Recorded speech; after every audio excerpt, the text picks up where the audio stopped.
I mean, a dog named Shoe pees on his shoes.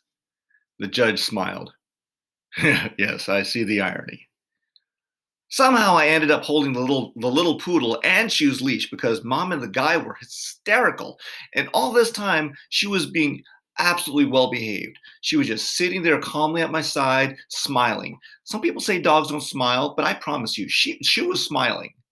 A side door to the courtroom opened, and a clerk walked up to the judge and handed him a paper. Your Honor, the schedule is quite full today. How long do we have left? About 10 minutes, said the man. The judge turned to me. Lily, can you wrap it up in 10? I swallowed and nodded. So I just stood there holding Shoe's leash and Lucky and watching my mom and this guy laughing so hard they were crying. I was surprised at Shoe because it wasn't good dog manners to pee on someone's shoes. But the thing that was the most surprising was hearing my mom laugh like that. Why was that surprising, Lily? Asked the judge. Well, see, it's been really hard for her taking care of me by herself all these years. She hardly ever did anything like go out with people her own age or on a date. Not that guys didn't ask her out, they did. And sometimes she went out with them, but so far they'd been so not her type.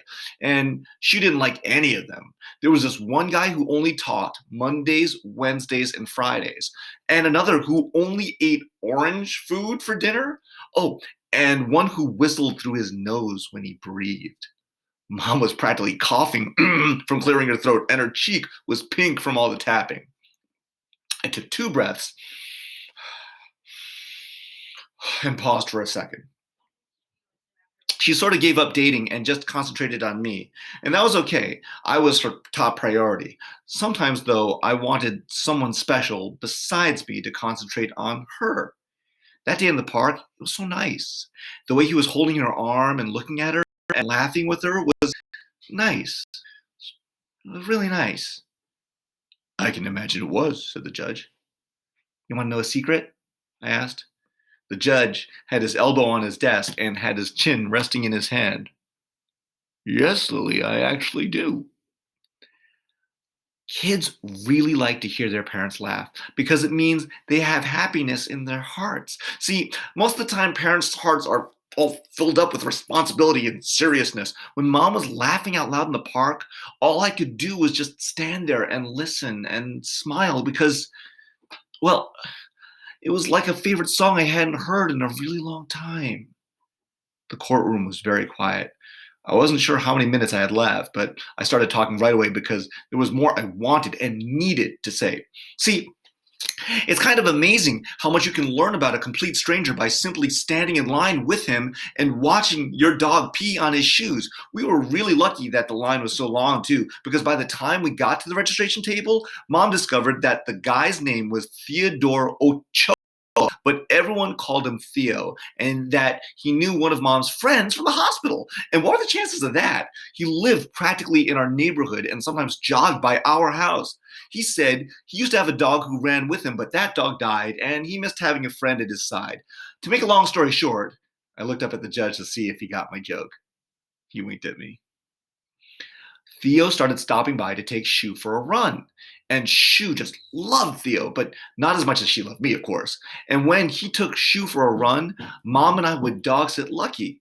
We just made sure to put away the feather duster. And sometimes Theo would stay for dinner. And well, one thing led to another. There was a tiny smile on Mom's face. Lily, let me get this straight. Your mom married Theo.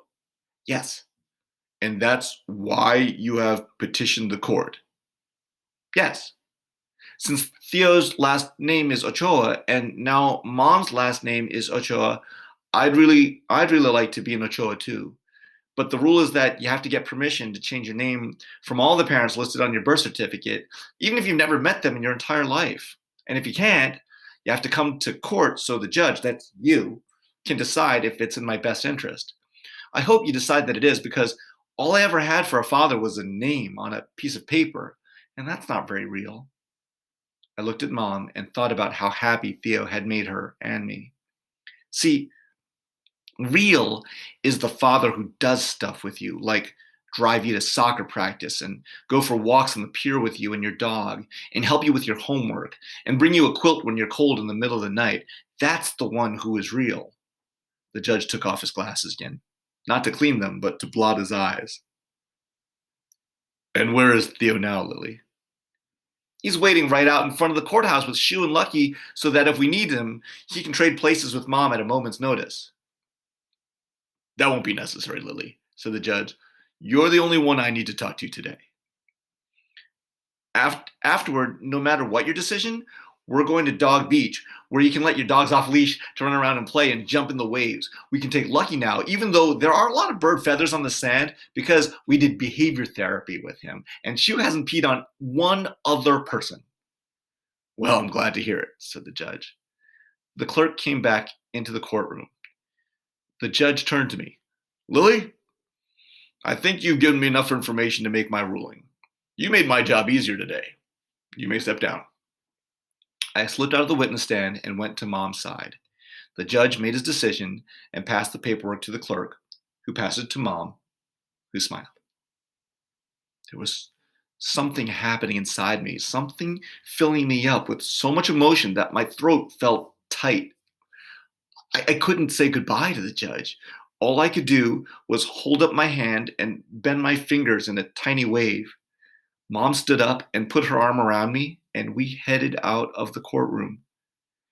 The clerk called the name of another child, and he and his family took our places. I hoped they would have a good outcome. Outside, Theo was waiting on a bench. Shu sat next to him, and he held Lucky in his arms. Lucky started wiggling as soon as he saw us. Theo drove us to Dog Beach, and Mom held Lucky in her lap. I sat in the back seat with Shu. Each time I looked at her, she tilted her head to the side and stared at me. I stroked her chest and talked to her with my eyes. When we arrived at the beach, Shu and Lucky jumped from the car and ran toward the water. I held back and walked hand in hand with Theo and Mom. You're awfully quiet, Lily, said Theo. That's not like you. Everything okay? Do we need to see a doctor? Do you have a temperature? You know your mom has connections at the hospital. I smiled. Shu races toward me, wet from the waves. She stops at my side and shakes. Droplets spray over me. I bend over and put my face near hers. Wildly, her tail wags and she licks my cheek. I want her to be the first to hear. I whisper, Lily Ochoa. Shu leaps back and plants her front legs apart, then jumps forward again, egging me on. Suddenly, I don't feel like being quiet anymore. I spread out my arms. Shu runs and I chase her. This time I yell into the ocean breeze, Lily Ochoa! Lucky barks. Shu barks louder. Mom and Theo laugh.